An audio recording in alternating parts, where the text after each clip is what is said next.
guys in the territories today.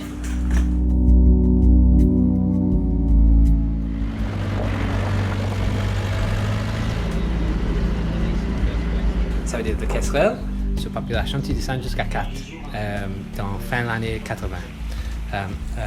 Avant de venir de Maurice, il y a un Kestrel partout dans Maurice. Mais avec ce changement qui est venu avec le monde, là, sa population a descendu. Ça, à l'époque-là, Wildlife, tu commençais à travailler ensemble avec ce partenaire, gouvernement, et une institution depuis des Maurice aussi qui travaille avec nous pour commencer un travail de conservation pour restaurer sa population. Et nous sommes restés augmenter la population depuis 4 individus pour venir environ 600 en 2003. So 162. The first thing I want to do is ring because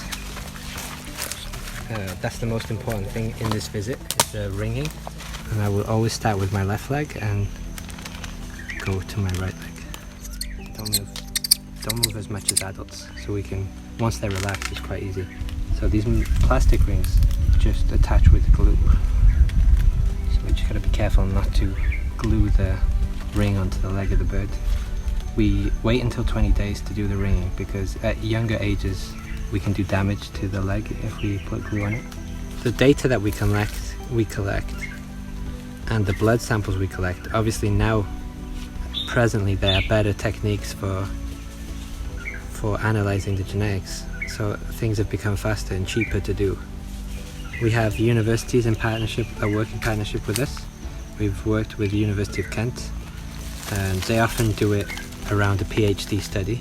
So a PhD student will analyse it as part of their study, which is important for us because lab analysis work is very expensive, so we wouldn't be able to afford to do it ourselves. So the Kestrels, the female's a little bit bigger. She's a little bit heavier. It's not easy to see.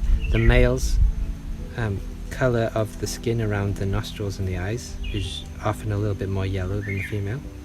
The male is a little bit scared of the female because she's bigger than he is, and the female can kill the male if she doesn't like him. So he's very careful around her, and he will be bringing food to her initially early in the season until she lays eggs, and then she will do most of the incubation. We have to produce monthly reports, and we then at the end of each breeding season we produce an annual report, and the annual report is for us, for our own, to keep track of year from year, but it's also for our funders, people that support us financially, because we're an organisation that relies on funding from outside. That one is 43.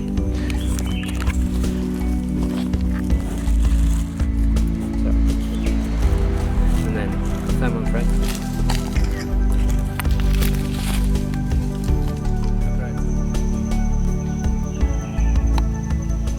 Donc je suis venu à Maurice pour trouver une première expérience de travail de terrain. Donc j'ai rejoint la Mauritian Wildlife Foundation il y a 3 mois. Le plus important ici, ça va être de baguer les oiseaux. Donc ce qu'on fait, c'est qu'on a un système de combinaison de couleurs. Ces combinaisons, elles sont uniques, ce qui fait que chaque combinaison nous donne un oiseau. Il n'y a pas 2 oiseaux qui ont la même combinaison.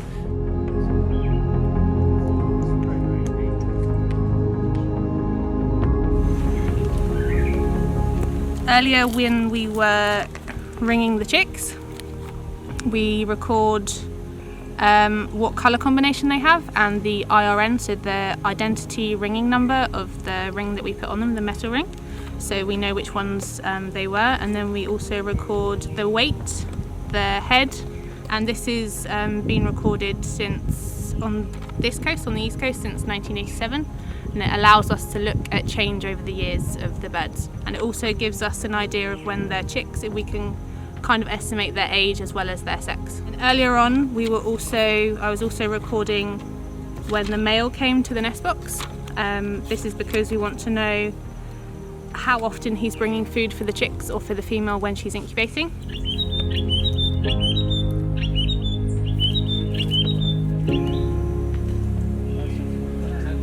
This year we are doing the translocations again. We harvest eggs from the east coast, and we are taking them from the to the west coast. So one of the biggest problems with the Mauritian population is the inbreeding. They come from very few individuals, so they don't have much genetic diversity, especially the west populations. This population, the east population, is doing better. So what we do is we take eggs, we harvest eggs from this one, until they hatch. We take them to some nest boxes outside in the wild, and this is to empower the genetic pool of the population.